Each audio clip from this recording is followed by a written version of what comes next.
Assalamualaikum warahmatullahi wabarakatuh. Hello everyone, we are from group 5 consisting of Alivia Tari Sabrina, me Aprila Iswatul Solihah, Wardatusani Nailatun Najihah, and the last Rosnafa Rahmatillah. Here we will explain a little about grounded theory. What is grounded theory? Grounded theory is a research method that uses several procedures to develop a theory. Nah, jadi grounded theory adalah metode penelitian kualitatif yang menggunakan beberapa prosedur untuk mengembangkan suatu teori. Penelitian ini pertama kali disusun oleh dua orang sosiolog yang bernama Barney Glaser and Anselm Strauss. Nah, menurut keduanya, penelitian ini dirancang secara cermat untuk memenuhi kriteria metode ilmiah. Kriteria yang dimaksud adalah adanya signifikansi, kesesuaian antara teori dan observasi, dapat digeneralisasikan, dapat diteliti ulang, adanya ketetapan dan ketelitian, serta dapat dibuktikan. Penelitian ini juga harus memunculkan konsep-konsep variabel dan hipotesis berdasarkan data-data nyata yang ada di lapangan. Nah, next, the purpose of this research itself is for data theories. Nah, jadi tujuan dari penelitian ini sendiri adalah untuk teorisasi data. Teorisasi data merupakan sebuah metode penyusunan teori yang berorientasi berupa tindakan atau interaksi. Dalam artian, data-data tersebut disusun berdasarkan data teoritis yang berorientasi pada suatu tindakan atau interaksi yang cocok untuk digunakan dalam penelitian tentang perilaku. Oleh karena itulah diperlukannya proses atau prosedur yang sistematis. Okay, next. There are 6 characteristics of grounded theory according to Creswell.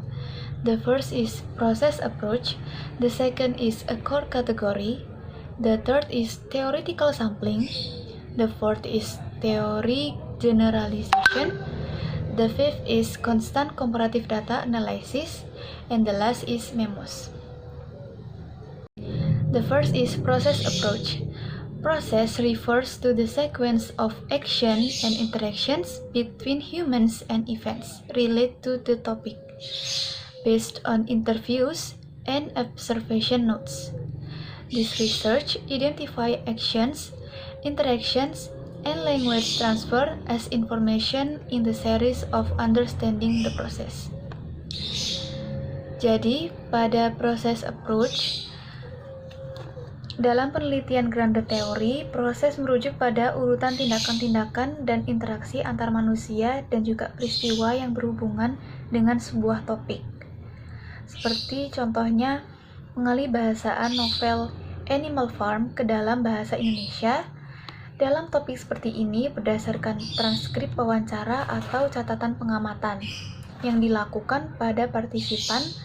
Peneliti grounded theory dapat mengidentifikasi dan mengisolasi tindakan-tindakan dan interaksi antar manusia, seperti interaksi antara penerbit dan penerjemah pada saat melakukan negosiasi, tindakan-tindakan yang dilakukan penerjemah selama proses pengalihbahasaan, dan juga sebagainya.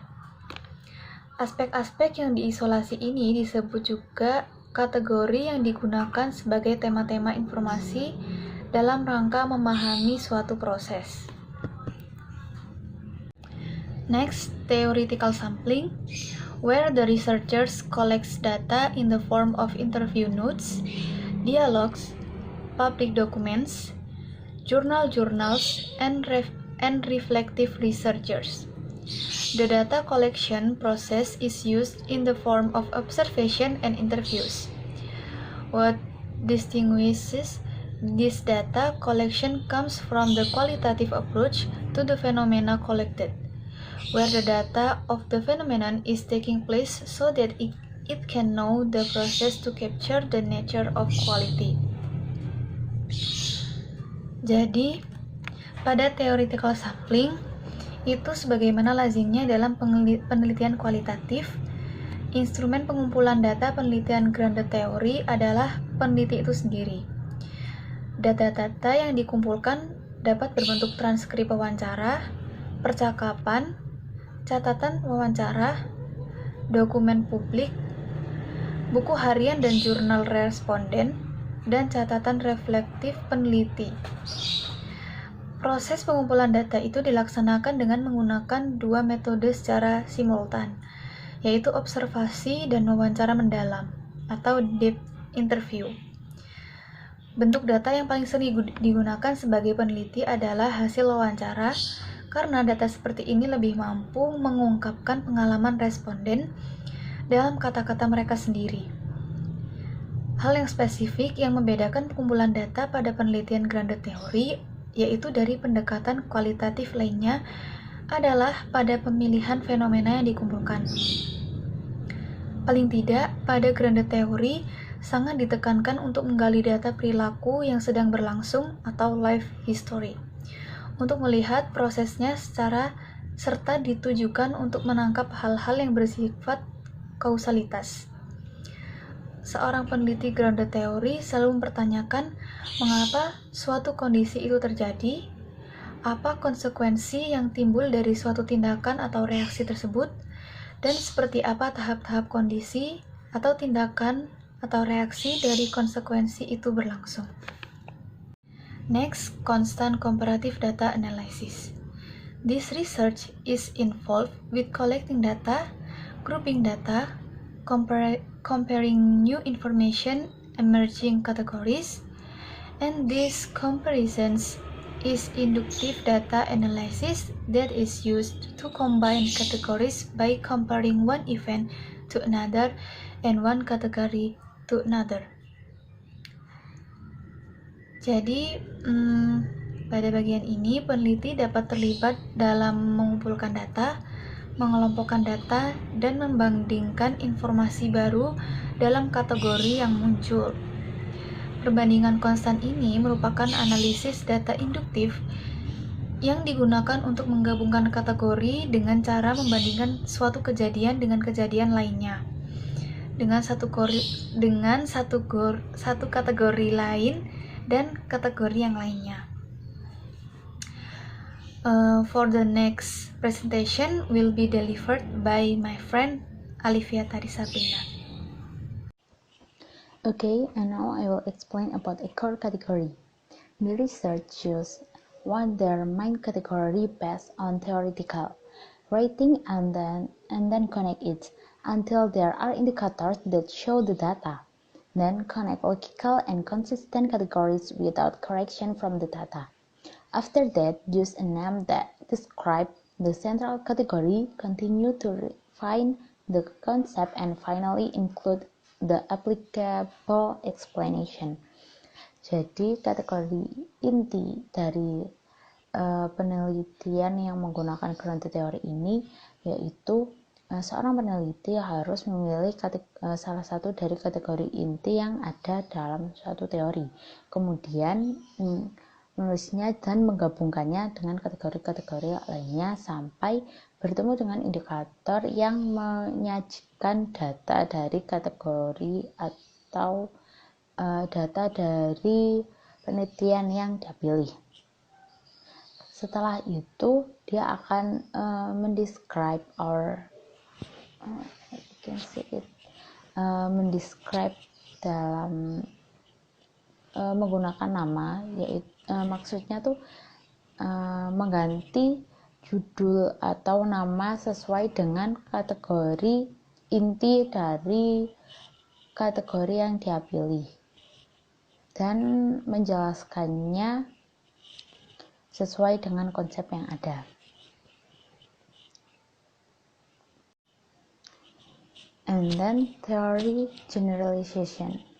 This theory was developed by researchers while identifying core categories based on specific factual phenomena. This category cannot be generalized widely to other phenomena. Jadi generalisasi teori yaitu teori yang develop researchers while identifying core categories. Teori yang kembali ke peneliti yang mengidentifikasi kategori ke fenomena yang spesifik. Dan teori ini tidak dapat disamakan dengan fenomena lain. And the last is memos. Memos are not made by researchers to collaborate on exciting ideas. It can be said that memos are not used by researchers to connect or develop hypotheses related to the categories found. Jadi memo ini atau catatan kecil yang sengaja peneliti buat untuk mengkombinasikan ide-ide yang telah didapatkan. Kemudian memo ini juga dapat dikatakan sebagai penghubung dari hipotesis-hipotesis yang nyata yang telah ditemukan oleh peneliti sehingga dapat menghasilkan suatu fenomena dan dari kategoris yang telah ditemukan.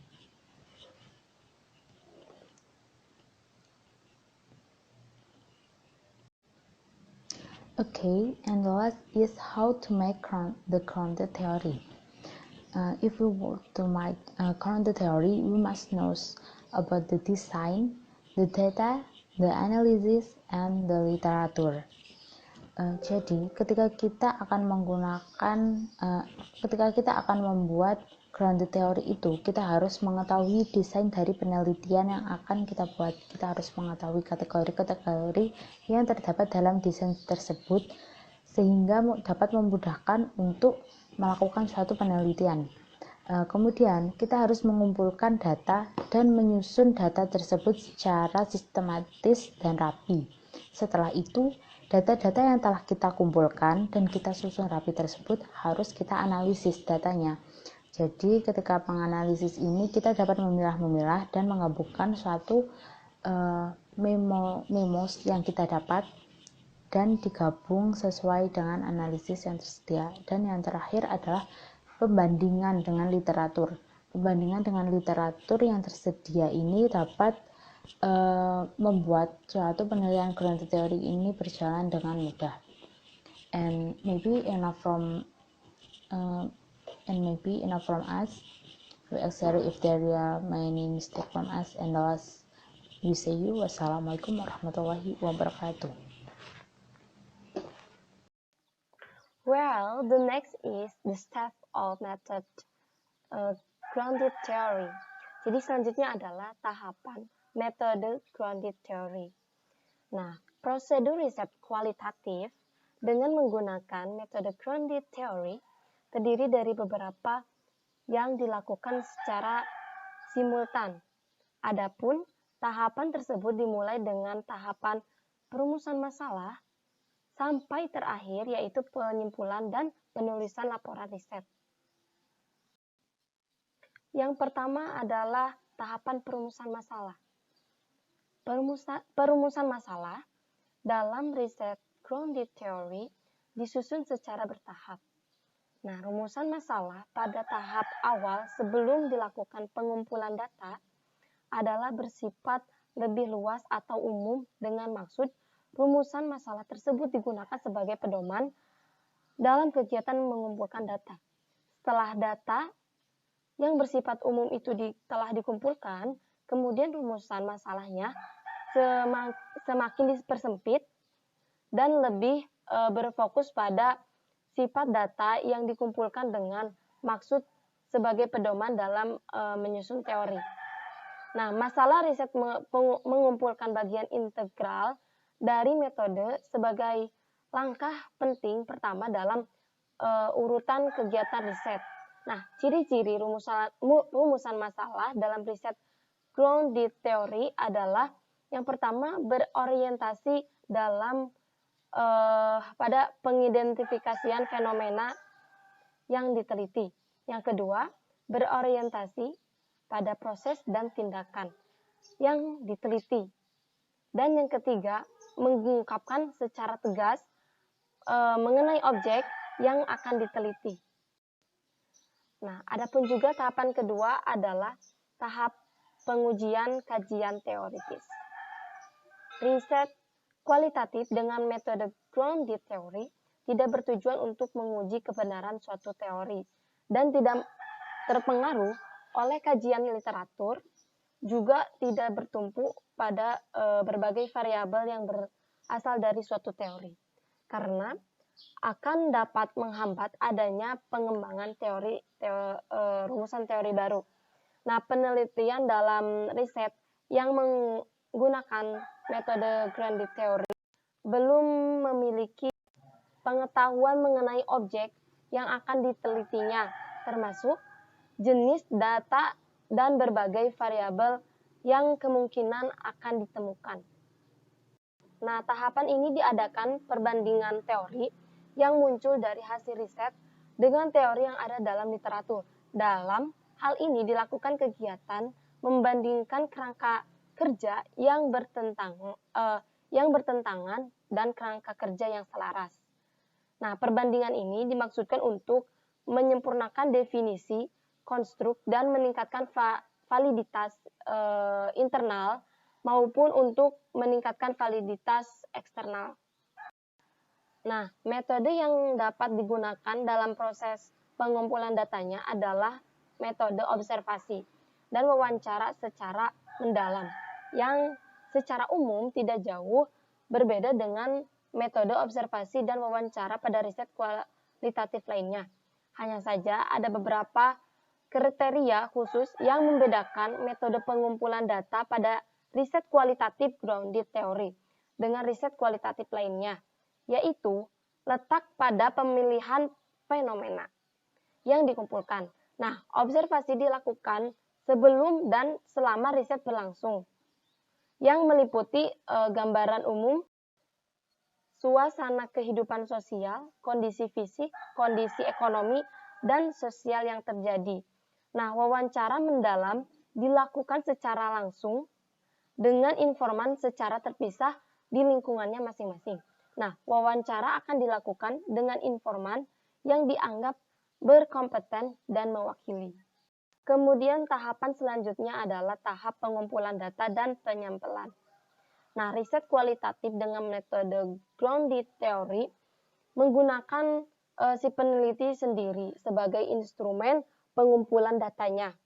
Pada tahap ini dilakukan aktivitas definisi pertanyaan riset dan definisi dari konstruk a priori. Secara rasional diadakan upaya memfokuskan masalah serta membatasi variasi yang tidak relevan serta mempertajam validitas eksternal. Nah, secara umum dalam riset kualitatif yang menggunakan metode grounded theory, penyampelan dilakukan hingga tercapainya pemenuhan teoritis bagi setiap kategori yang digunakan. Kegiatan penyampelan dihentikan apabila tidak ada lagi data baru yang relevan atau telah terpenuhinya penyusunan kategori yang ada dan hubungan antar kategori telah ditetapkan dan dibuktikan. Nah, tahapan selanjutnya adalah tahap analisis data. Analisis data ini merupakan upaya mencari dan menata secara sistematis catatan hasil observasi, wawancara, dan lainnya untuk meningkatkan pemahaman peneliti tentang kasus yang diteliti dan menyajikannya sebagai temuan kepada orang lain. Adapun untuk meningkatkan pemahaman tersebut, analisis perlu dilanjutkan dengan berupaya mencari makna ataupun meaning. Nah, untuk proses biasanya diawali dengan pengkodean atau disebut dengan coding serta pengkategorian data. Adapun prosesnya diawali dengan proses open coding yang merupakan bagian dari analisis data, di mana peneliti melakukan identifikasi, penamaan, kategorisasi, dan penguraian gejala yang ditemukan dalam teks hasil dari wawancara, observasi, dan catatan harian penelitian itu sendiri. Berikutnya adalah proses axial coding. Nah, tahap ini adalah menghubungkan berbagai kategori riset dalam bentuk susunan bangunan atau sifat-sifat yang dilakukan dengan menghubungkan kode-kode dan merupakan kombinasi cara berpikir induktif dan deduktif. Tahap selanjutnya adalah selective coding. Nah, yakni memilih kategorisasi inti dan menghubungkan kategori lain pada kategori inti. Sedangkan proses coding ini adakan aktivitas penulisan memo teoretik. Kemudian memo bukan sekedar gagasan kaku, namun terus berubah dan berkembang atau direvisi sepanjang proses riset berlangsung.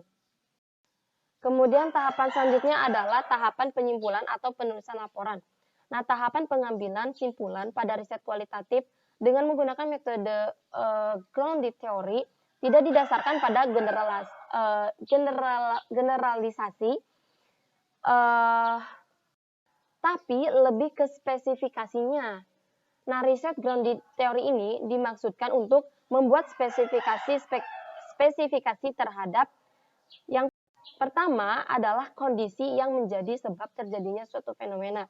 Yang kedua, tindakan atau interaksi yang merupakan respon terhadap kondisi tersebut. Dan yang ketiga adalah konsekuensi-konsekuensi yang timbul dari tindakan atau interaksi tersebut. Jadi perumusan teori yang merupakan hasil akhir yang ditemukan dalam riset kualitatif dengan metode grounded theory tidak menjustifikasi keberlakuannya terhadap semua populasi, namun hanya digunakan untuk situasi atau kondisi tersebut saja. Nah, jadi maka dapat disimpulkan dari semuanya, riset kualitatif dapat dikembangkan melalui perpaduan berbagai metode. Salah satu metode yang dapat digunakan dalam riset kualitatif bukan statistik maupun kuantitatif, yaitu adalah metode grounded theory. Nah, tahapan riset grounded theory ini terjadi secara simultan. Nah, peneliti mengamati, mengumpulkan, dan mengorganisasi data serta membentuk teori dari data pada waktu bersamaan. Nah, salah satu teknik penting dalam riset grounded theory adalah proses komparasi. Dalam riset grounded theory adalah proses konstan atau tetap di mana setiap data dibandingkan dengan semua data lainnya satu persatu. Kemudian, data dapat dikumpulkan melalui wawancara, observasi, pencatatan, ataupun juga kombinasi dari cara-cara tersebut. Nah, untuk prosedur pelaksanaan riset grounded theory yang komprehensif sulit dilakukan mengingat desain grounded theory yang cukup beragam. Nah, meskipun demikian, sebagai gambaran langkah-langkah riset secara sistematis dapat diurutkan, yaitu perumusan masalah, penjaringan data, analisis data, penyusunan data, dan validasi teori. Nah, dan terakhir penulisan laporan. Nah, riset kualitatif dengan metode ini dimulai dengan fokus pada wilayah studi dan mengumpulkan data dari berbagai sumber, termasuk wawancara dan observasi lapangan. Selanjutnya, data dianalisis menggunakan pengkodean dan prosedur sampling teoritis. Akhirnya, setelah teori dihasilkan dengan bantuan prosedur penafsiran, riset ditulis dan disajikan. Nah, untuk kualitas riset grounded theory ini sangat ditentukan oleh langkah-langkah yang dilakukan secara baik, benar, dan disiplin. Nah, teori yang merupakan hasil dari kajian data merumuskan keterkaitan fenomena yang dapat menjelaskan kondisi yang relevan di lapangan. Dilakukan pengulangan sejak proses pengumpulan data sampai menghasilkan proposisi hingga merasa jenuh apabila data baru tidak ditemukan. Nah, mungkin itulah presentasi yang dapat kami sampaikan. Semoga presentasi kami dapat membantu pemahaman kalian mengenai grounded theory. Mohon maaf apabila ada kekurangan dari kami. Sekian dari kami. Terima kasih. Wassalamualaikum warahmatullahi wabarakatuh.